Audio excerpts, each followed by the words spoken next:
आयतला English मध्ये rectangle असे म्हणतात. रेक्टेंगल.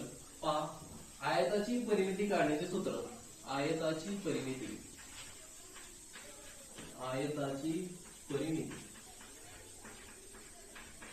सांगितल्याप्रमाणे पहा, हा आयत आहे 1 2 3 4.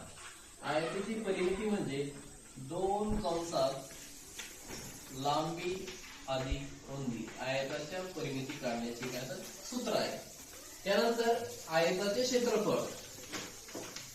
आयताचे क्षेत्रफळ बरोबर लांबी गुणिले रुंदी. पाहिजे एक एक्झाम्पल घेऊया आपण. ठीक आहे, एक्झाम्पल पहा.